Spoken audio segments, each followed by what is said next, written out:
Hey everyone, let's make some kitty soaps. We're making what you didn't see last week. If you missed my video, I had a little rectangle hovering over some soaps I also made at the same time. And this time through, you get to see them. So, um, I've got a soap that are two kitties in a soap that are quite in love. And then I've got a few kitties in a soap that kind of look like I set them on fire. I promise you they are not on fire. It was not the intention of the soap. I wasn't real thrilled with that one. I consider it a kind of a semi fail. It's still a soap. I'll probably use it myself. It smells good and it's soap. So, there's that. It just didn't turn out the way I was hoping, the way I pictured it. Didn't really matter because it was just kind of a pour off of I had extra kitties and I had extra soap. So I thought I'd make a few extra, and I really love the way the one on the moon turned out. If you saw last week, um, you'll see some of this stuff looks repetitive. It's sped up times 4, so it's going to go very fast. You can always skip ahead to the next chapter if you wish, but the reason I'm even mentioning that is um, that this pair right here coming out. Nope, I lied, coming out in a second is going to be the pair that I ended up using. But I made 4 no, I made 3 soaps last week in a what do you call it? In a loaf mold, and in fact using the kitties right there and the little purple kitties next to it that are in kind of a lineup, and made those in front of a moon, and they're really cute. It's called Feline Moon, and it will be attached if you wish to watch it. Um, And then, but I made 4 moons. I used 3 moons because that made 3 soaps, but I made 4 moons, so I had an extra moon. And, um, today's video is what part of what you'll learn from this is what I did with the other moon, of course, but also, and this is glow in the dark pigment. It is blue, glow blue for Mad Micah's. I'm sorry there's no texting today or probably through the end of December. Um, I'll do what I can. So when I can, if it's needed, I will put it in. I will try to put as many links as possible in the description box. If there's a link that you cannot find and I didn't say what it was and you can't find it, you can always comment in the comment section and ask me where to find it. And if I can get it to you, I will. I mean, not personally get it to you, but if I can get you the link or the info, I will. So just ask. Don't be afraid to ask. Um, I want to talk a little bit through the video as we're going about silhouettes because that's the basic idea of of the last few soaps I've been making with these kitties, is a silhouette. And while I'm stirring up my glow in the dark glow blue pigment, um, by the way, just some real quick tips on that before we talk about silhouettes. You've got to stir it really well. You've gotta keep it stirred. You need to stir it right before you pour it, and I wouldn't pour it at a real hot temperature. You kind of want that to set up fast, and I didn't like that it set up fast because it set up too fast for me to really do what I wanted with the pink that you'll see me getting out here now. It's Sakura Pink by, Mad Micah's. Um, all of the pigments in this soap in this soap were from, Mad Micah's. And I will list them, of course, in my links that, you saw the affiliate notification. They'll all be in my affiliates. That was Sparkle Plenty. Um, anyway, it's set up too fast for me to really do what I wanted to with this pink, but it worked anyway. It worked out just fine.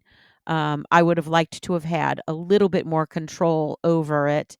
Um, I mostly just kinda poured it in there, and then normally I would have moved it around just a little bit more, and I was kinda too late. It didn't happen. And I might have had a little bit more wiggle room had I had, the little tiny pour cup at a hotter temperature, but you have to be really careful with that. If you've not seen me use them before, I don't like to heat them more than 5 seconds at a time because it will burn very quickly. So I kind of lost out here because I needed to pour both um, the glow in the dark at a cooler temperature, and then, of course, that one wasn't too hot either, the pink. It was hot enough, though, it should have been okay, but, either way, what was that mess that I pulled out? That was just the rest of the pink, and I wanted to do something a little different with it, so I was kinda squishing it together to see what what texture we're at, and, it kinda fluffed it up a little. I've done that with some other things. It's kind of an interesting technique to create, embed textures, and, there I put in my little kitties. I don't know why I hesitated so much. I think I wasn't sure the angle I wanted to go with, on top of that pink, which way, so that's, I think, what I was trying to figure out what I wanted to do with that. Um, the weird textured pink that I pulled out of the cup, you'll see what I do within a minute. Um, I'll first be pulling off some pieces of it because I do use some kind of it kind of makes like little flake shapes, sort of little flakes, little sheets. Um, crumbles, if you wish. I don't know what what to call them, but, I pull some of those off. I'm pouring a little clear in there because I wanted to create the illusion of these kitties kind of floating on a cloud, because that stuff reminded me kind of a cotton candy, and so did the pink little spots on the moon. It just all reminded me of cotton candy. I don't know why. So I picture them floating on like a cotton candy cloud, and that's why I pulled off those little bits and put them at the bottom of the kitties there. Also, the kitties are not round shape across the bottom, and I had to fill something in there, and I thought that was as cool as anything. Um, so I did that.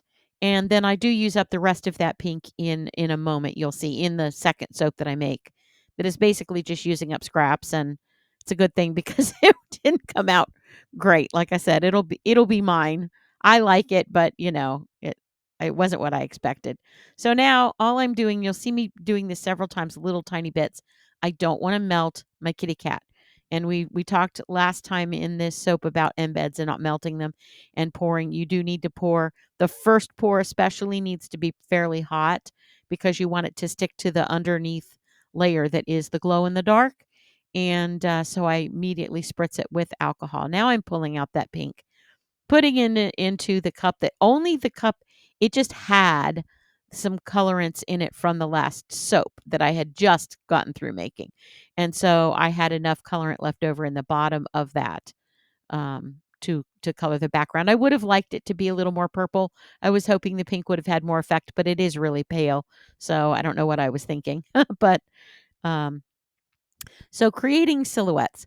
What does that even mean? Is most of you at least have the idea of it, but I kind of like to define it as it's an image, it's a shadow, not really a shadow, but you are shadowed because all of the light of the subject, whatever it is, you, kitties, bats, I don't know, is coming from behind. When the light comes from behind, it blocks the light unless you have extra light coming from the front, or from the sides, and you want to start talking stage lighting and stuff like that.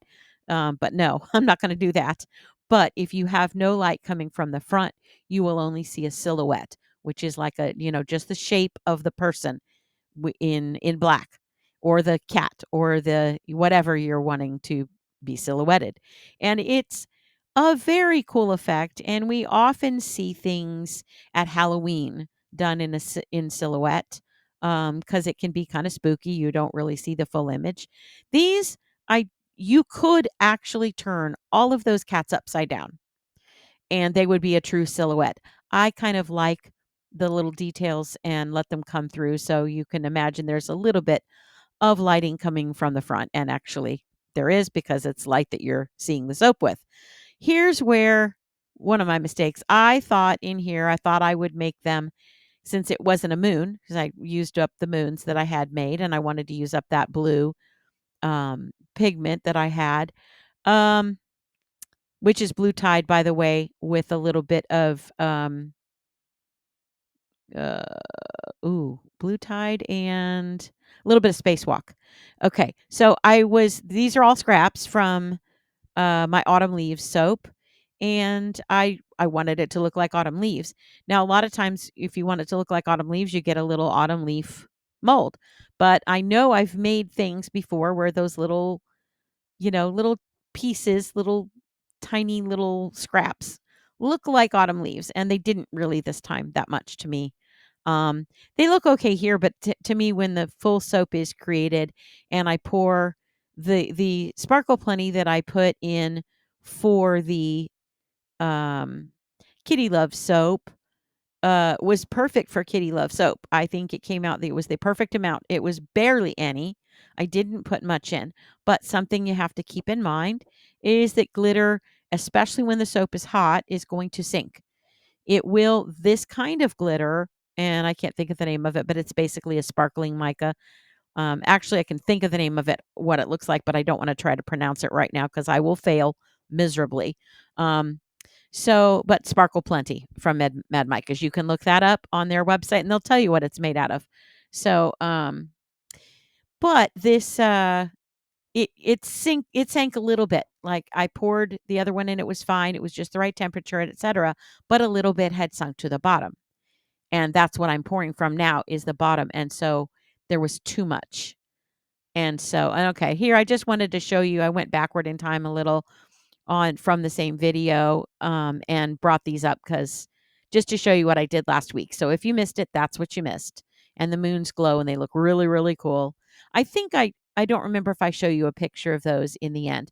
At the end, I come in with several silhouette pictures of other soaps that I've made using a silhouette because I just think the image is so cool. You can take almost any shape you have. If you have a soap embed or mold that has a really good shape, like you can tell from the outline, what is it? You can tell those are two kitties kind of snuggling. Even though, you can see a little bit of the details from the front, but even if you couldn't, you can look at that as a silhouette and say that's two kitties kind of snuggling. You might not think on a cloud, but on a on a little pink cloud or little pink leaves or whatever it is. Um, so you could do that. You can do that with any little embed mold you have, um, and get real creative with it. So I kind of wanted to show you a few of the other types of silhouette soaps I've made. I've done it with many, and I just pulled a few of my favorites. I love this again, like you can see it here in this light a little better. The amount of glitter for this one was perfect. It didn't overshadow anything. It didn't make it this one. See, I think it made it a little too it kind of blurred the look a little bit. It was too much. It made it a little yeah, just a little fuzzy. Kind of fuzzied the images a little. It just didn't it it, messed with the clarity of the soap, which the soap is still perfectly clear, but if you've got too much glitter in it, then it's less clear because you've got little bits of stuff, and the light that reflects off of the little bits of stuff is gonna affect the overall soap. But I think it still looks really cool, other than the fact that it kind of looks like I set a bunch of kitties on fire.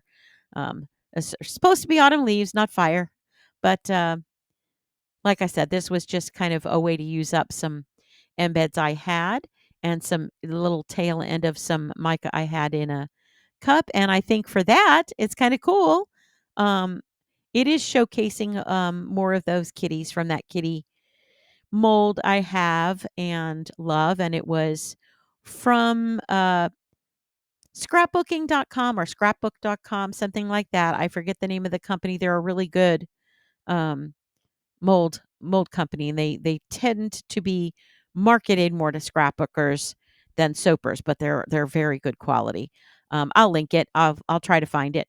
But this is just me trying to get an image of the glow in the dark moon, and it as I tried with the other ones, the ones you see back behind you, the feline moon. It doesn't work in this lighting, and it's the lighting and my camera both. The camera wasn't going to pick it up for anything. I paused there even for a minute and took that one over to the brightest light I had. It really wasn't the right kind of light, By the way, if you use the glow in the dark micas, the best lighting to use to charge it up, because it always needs to be charged a little bit, is sunlight. So put it in a window if you have access to sunlight for a little bit. That's the best. Um, and there's some images. And this is an old one I did. I've done several moons with images in it, especially around Halloween time. I love my little spider dangling from a branch. But there's a silhouette of a mermaid, and that was using my crushed velvet technique. And then we've got I love flamingos. As you know, I'm a native or you might know, I'm a native Floridian, and I love anything with flamingos or tropical kinds of things, as this palm trees will show you. This was a different technique. I did not use an embed for these two. They were scratched into that and then black added over the top and scratched away. These, however, are embeds as my Northern Light soap. I do plan on doing a remake of this with a different technique in the background. So I'm hoping you'll look forward to that and seeing that fairly soon. And there's my moon indicating that this is the end of the video. Thank you for hanging out. I hope you learned something, and I'll hopefully see you again soon. Thanks. Bye.